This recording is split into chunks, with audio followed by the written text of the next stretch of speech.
ಹಕ್ಕಿಕತ್ ಏನಿತ್ತು ನಿಮಗೆ? ನಿಶ್ಚಿತ ಪೋಷಕರಿಗೂ ಆರೋಪಿಗಳಿಗೂ ವೈಷಮ್ಯ ಇತ್ತಾ? ಪ್ರಶ್ನೆ ಇದೆ. ನಿಶ್ಚಿತ್ ಮನೆಯಲ್ಲೇ ಡ್ರೈವರ್ ಕೆಲಸಕ್ಕೆ ಈ ಹಂತಕ ಬರ್ತಾ ಇದ್ದ? ನಿಶ್ಚಿತ್ ಮನೆಯಲ್ಲಿ ಕೆಲ್ಸಕ್ಕೆ ಬರ್ತಾ ಇದ್ದ. ಈತ ಹೆಂಗ್ ಪರಿಚಯ ಆಗ್ತಾನೆ ಅಂದ್ರೆ, ಡ್ರೈವಿಂಗ್ಗೆ ಬೇಕು ಅಂದ್ರೆ ಕರೀರಿ ಅಂತ ಪರ್ಸನಲ್ ನಂಬರ್ ಕೊಟ್ಟಿದ್ದ. ಒಂದು ಆ್ಯಪ್ ಮುಖಾಂತರ ಪರಿಚಯ ಆಗ್ತಾನೆ ಈತ. ಗುರುಮೂರ್ತಿಯನ್ನ ಡ್ರೈವಿಂಗ್ಗೆ ನಿಶ್ಚಿತ್ ತಾಯಿ ಕರಿತಾ ಇದ್ರಂತೆ. ಸೊ ಅಬ್ಸರ್ವ್ ಮಾಡಿದಾನೆ, ವೆಲ್ ಸೆಟಲ್ಡ್ ಫ್ಯಾಮಿಲಿ ಹೆಂಗೆ ಏನು ಅಂತ ಎಲ್ಲ ತಿಳ್ಕೊಂಡೆ ನಿಶ್ಚಿತ್ನನ್ನ ಕಿಡ್ನ್ಯಾಪ್ ಮಾಡಿ ಕೊಂದು ಹಾಕಿದ್ದಾರೆ. ನಿಶ್ಚಿತ್ ಪೋಷಕರಿಗೂ ಆರೋಪಿಗಳಿಗೂ ವೈಷಮ್ಯ ಇತ್ತು ಅಥವಾ ಕೇವಲ ಹಣದಾಸಿಯ ಗೊತ್ತಿಲ್ಲ. ಪಾಪ ಕಿಡ್ನ್ಯಾಪ್ ಮಾಡಿ ಹಣ ಇಸ್ಕೊಂಡು ವಾಪಸ್ ಬಿಟ್ಟಿದ್ರೆ ಅದೊಂದು ರೀತಿ, ಮಗುವನ್ನು ಕೊಂದೇ ಹಾಕ್ಬಿಟ್ಟಿದ್ದಾರೆ. ಕೊಂದು ಹಾಕಿದ್ಮೇಲೂ ಮುಖ ನೋಡೋ ಹಂಗಿಲ್ಲ, ಹಾಗೆ ಬೆಂಕಿ ಹಾಕಿ ಸುಟ್ಟು ಹಾಕ್ಬಿಟ್ಟಿದ್ದಾರೆ. ರಾಕ್ಷಸರು, ನರಹಂತಕರು.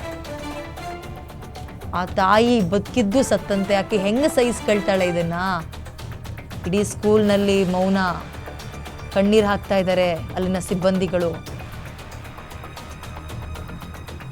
ಎಲ್ಲರಿಗೂ ಆಶ್ಚರ್ಯ ಇದು. ಆಶ್ಚರ್ಯ, ಕಣ್ಣೀರು, ಸಂಕಟ, ನೋವು, ಕೋಪ ನಮ್ದೆಲ್ಲ ಒಂದು ಭಾಗ. ಆದರೆ ತಂದೆ ತಾಯಿಗಳು ಆ ಮಗುವನ್ನು ಕಳ್ಕೊಂಡು ಪಡುವಂತಹ ಪಾಡು